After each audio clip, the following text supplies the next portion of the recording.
Olá, oitavo ano. A gente tem aqui nossa atividadezinha. Vai ser para vocês a nossa última aula do trimestre. A nossa aula de hoje vai ser sobre o período de Napoleão Bonaparte, período que Napoleão Bonaparte governou a França. Napoleão ele vai ascender ao poder depois da Revolução Francesa. E ele vai, vocês já devem ter visto Napoleão Bonaparte, imagens de Napoleão Bonaparte.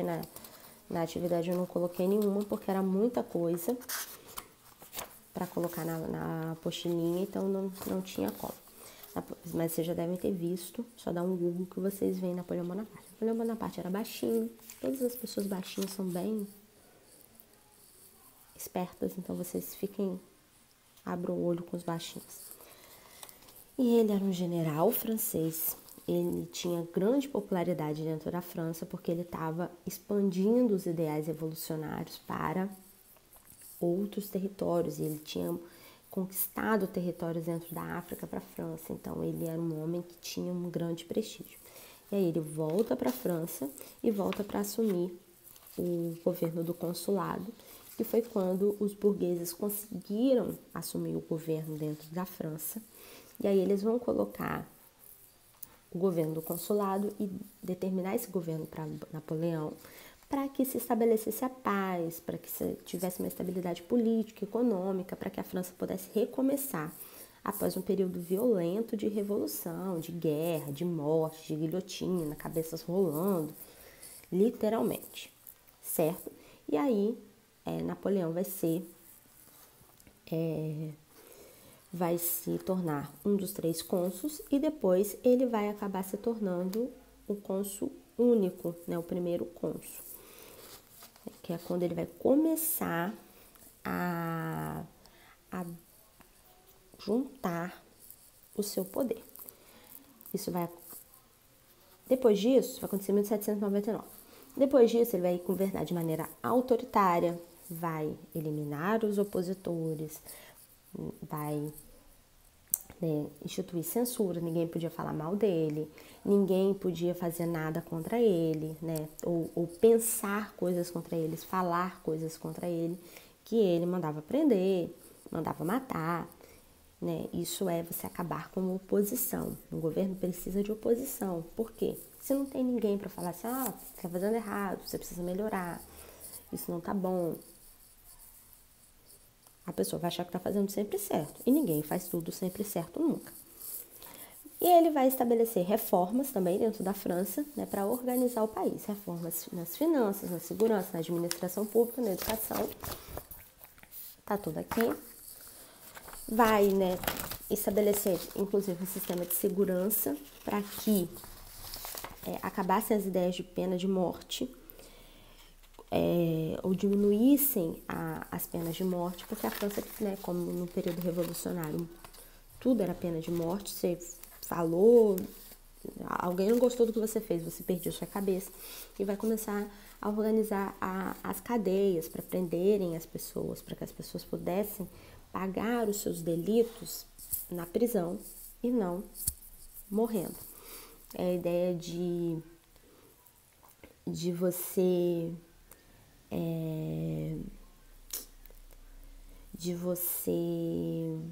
esqueci a palavra, gente, de você fazer com que aquela pessoa que fez uma coisa errada, ela seja reabilitada para voltar à sociedade, para melhor, tipo assim, paguei meu crime, entendi que fiz errado, não vou fazer mais e vou voltar para a sociedade. Vem aqui do período napoleônico, porque muitas pessoas da nobreza, da burguesia e da igreja haviam morrido no período revolucionário. Continuando a pena de morte, essas pessoas que eram pessoas que tinham muito dinheiro, elas poderiam continuar morrendo, poderiam continuar perdendo a sua vida, perdendo a sua cabeça, literalmente. Então, ele vai estabelecer que o Código Civil, que era nessa tentativa de amenizar essas mortes, vai estabelecer relações com a igreja, e aí ele vai se tornar imperador. Ele vai fazer com que a França, que tinha acabado com o governo monárquico, retorne a um governo autoritário quando ele se torna imperador. Ele vai se autocoroar, apesar da cerimônia de coroação dele ter membros da Igreja Católica, mas ele se autocoroou, ou seja, ele estava se dando ao poder. E aí ele vai começar uma conquista da Europa. Napoleão tinha um sonho de conquistar todo o continente, dominar todo o continente europeu em nome da França. E aí ele vai conquistar muitos territórios, né? Vai estabelecer os seus domínios sobre muitos territórios e vai ameaçar muitos reis. Então ele vai começar a fazer acordos com muitos reis, para que esses reis, eles ou você apoia a França, se você não apoiar a França, você vai ser invadido e o seu território vai ser invadido e você vai deixar de ser rei. Então muitos reis vão apoiar o governo francês, mas ele vai ter um inimigo. Todo ditador, imperador, todo o pancada da cabeça político, porque Napoleão era meio pancada da cabeça, tem um inimigo. Eles inventam inimigos, eles assim, tal pessoa é um inimigo. Então a pessoa é o inimigo. Então gosto dessa ideia de inimigo. O Napoleão tinha um inimigo, que era a Inglaterra, a Grã-Bretanha. A Inglaterra é uma ilha. E Napoleão não tinha navios de guerra potentes que pudessem combater a marinha inglesa. Os ingleses tinham uma marinha forte, potente, organizada. Eles haviam se tornado o país mais poderoso do mundo por conta da sua marinha, por conta da sua força armada. Como eles eram uma ilha, o exército inglês lutava na água, não lutava em terra. E nesse período, a Inglaterra já tinha feito a Revolução Industrial, já tinha se tornado o país mais rico e poderoso do mundo. Tinha derrotado a Espanha, que era o império que dominava o mundo naquele período, antes da Inglaterra. Então a Inglaterra era a nova potência mundial. E o que Napoleão queria? O poder da Inglaterra. Só que ele não conseguia cruzar o trecho de oceano, de mar, entre a França e a Inglaterra para dominar a Inglaterra. E aí a Inglaterra era o inimigo dele, era o pesadelo que ele tinha. Então, o que ele vai fazer para poder quebrar a Inglaterra? Ele vai estabelecer um bloqueio continental.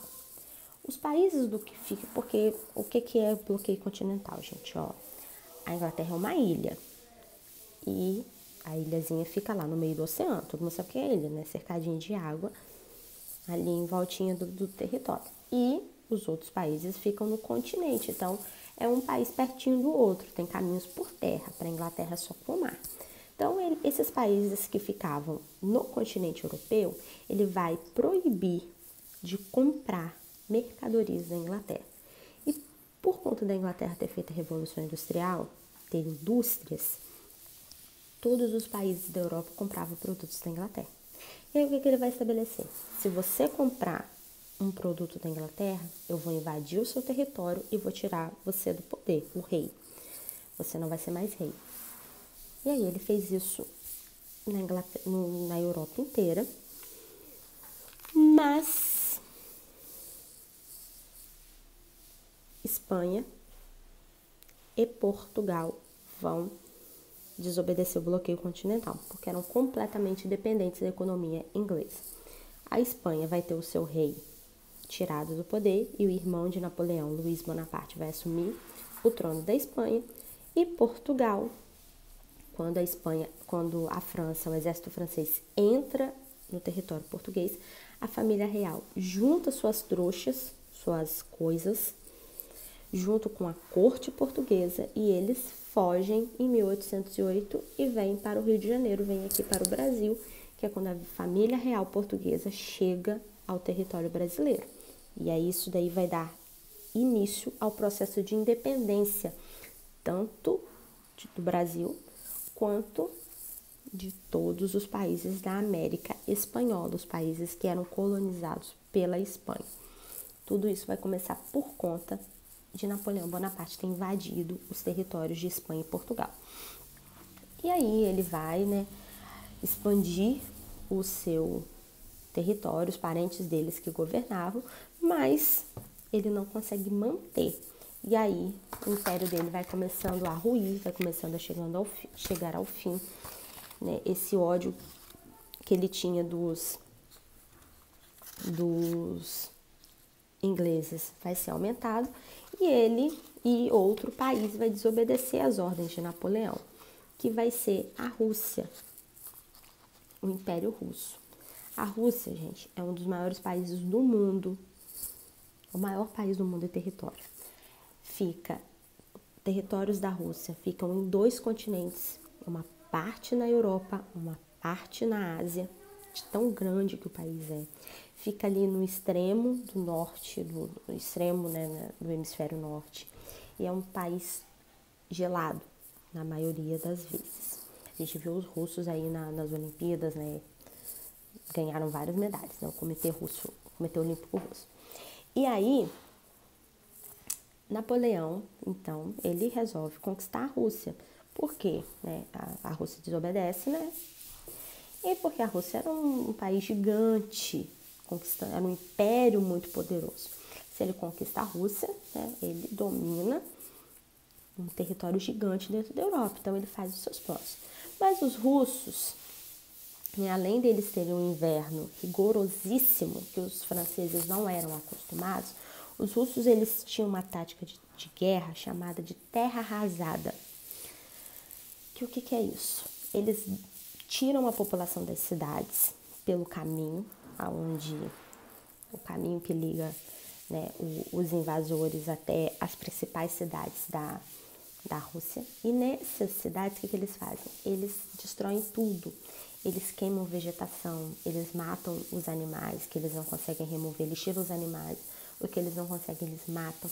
Eles destroem tudo. Eles dão um jeito de acabar com a água, até porque está congelado. E eles vão destruindo todos os suprimentos. Os exércitos, gente, eles se mantinham, muitos com caça, né? Porque não tinha nesse período geladeira, armazenamento.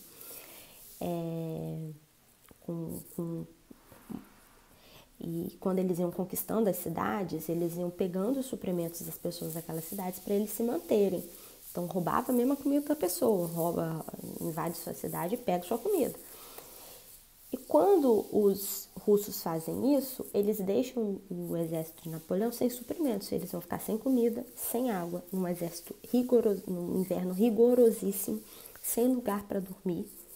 Imagina você numa temperatura de menos 30 graus. A gente está com 18 graus, a gente está achando frio. Imagina menos 30, até o xixi sai congelado. Pensa, até a lágrima, até para chorar, sai congelar. E com isso, Napoleão vai perder, ele vai perder grande parte do seu exército. Ele entra com um exército gigantesco e pouquíssimos retornam para a França derrotados, completamente derrotados. E aí vai ser, né, a gota d'água para a derrota de Napoleão Bonaparte. E aí ele vai ser retirado do poder, ser exilado na ilha de Elba. Lá ele arma um plano, retorna para a França, assume o governo de novo, fica por mais 100 dias, aí ele perde a Batalha de Waterloo, é de novo exilado na ilha de Santa Helena, até que ele morre aos 51 anos de idade. E aí tem várias teorias de conspiração sobre ele ter sido envenenado, ter sido assassinado. Na verdade, ele morreu de doença mesmo e já estava meio pancado da cabeça. E aí, depois disso, o que os países europeus fazem? Depois da Revolução Francesa, que causou um transtorno muito grande e que os outros países da Europa estavam morrendo de medo que o povo fosse para a rua e matasse o rei, cortasse a cabeça do rei, igual fizeram na França. E depois de Napoleão, que estava invadindo todo mundo e tirando o rei à torta e direito do poder, os países europeus, que é o nosso último textinho aqui, eles organizaram um congresso, que era um congresso na cidade de Viena, na Suíça, e ali, nesse congresso, eles reestabeleceram os domínios, né, os países, os reis voltam para os países. Aí a família real francesa, que tinha os que conseguiram fugir, volta ao poder, assume novamente o poder dentro da França, e outros reis de outros países que haviam sido retirados por Napoleão voltam ao poder nos seus reinados. E eles vão estabelecer uma coligação militar, que é a Santa Aliança, que era para garantir que os acordos fechados naquele congresso não fossem estabelecidos por novas ideias revolucionárias. Então, eles vão juntar os países, Rússia, Prússia, Áustria e Áustria, vão se unir os seus exércitos para que, se tivesse outras revoluções acontecendo no mundo, o que eles faziam? Eles iam pegar aquele exército deles, juntar com o exército daquele país para impedir que revoluções acontecessem no mundo. Não vai dar muito certo, que a gente vai estudar mais para frente, porque vai Europa do século XVIII e XIX, A gente já estudou 18, agora a gente está no 19. Europa do século XIX é um pipoco de revolução. Dormiu, acordou, pá, povo na rua, matando o rei, matando exército, pocando tudo e fazendo a revolução para que eles pudessem ter direitos iguais. Lembrem-se, gente, esses tipos de revolução popular, a ideia é que os povos que são menos favorecidos, eles tenham direitos como os povos que são mais favorecidos. Infelizmente, as revoluções elas acontecem com violência. E à medida que a nossa sociedade ela foi caminhando, hoje, por exemplo, no século XXI, esses tipos de revolução violentas não são mais bem vistas pela maioria da sociedade. As pessoas não veem isso com bons olhos, porque hoje nós temos outras maneiras de encontrar, de estabelecer esses acordos, de organizar esses tipos de direitos, através de manifestações, através de leis, através de uma série de outras coisas. Mas naquele momento era a maneira que aquele povo tinha de conseguir direitos iguais. E o mundo, desde que o mundo é mundo, e até os dias de hoje, ele é muito desigual. Não se esqueçam disso. Existem poucos que têm muitos direitos e existem muitos que não têm muitos direitos. E existem muitos ainda que não têm direitos nenhum. Então, o mundo ainda é muito desigual e a gente ainda precisa avançar muito nessa ideia de que todos nós somos iguais. Na lei, todos nós somos iguais. Diante de Deus ou dos deuses, quem acredita em outros deuses, todos nós somos iguais. Mas na nossa sociedade, infelizmente, não existe essa ideia. Essa igualdade, ela não acontece, não é refletida, no dia a dia. Infelizmente. Então, são essas coisas que a gente precisa pensar. E as revoluções, que aconteceram no século XVIII, no século XIX, muitas no século XX, acontecem até hoje, revoluções, manifestações, oposições, elas servem para essa tentativa de que grupos com menos direitos tenham direitos iguais aos grupos que têm mais direitos. Então, é isso que a gente tem que entender e pensar, ok? Espero que vocês tenham entendido. Qualquer coisa, mandem mensagem, beijinhos e até a próxima aula.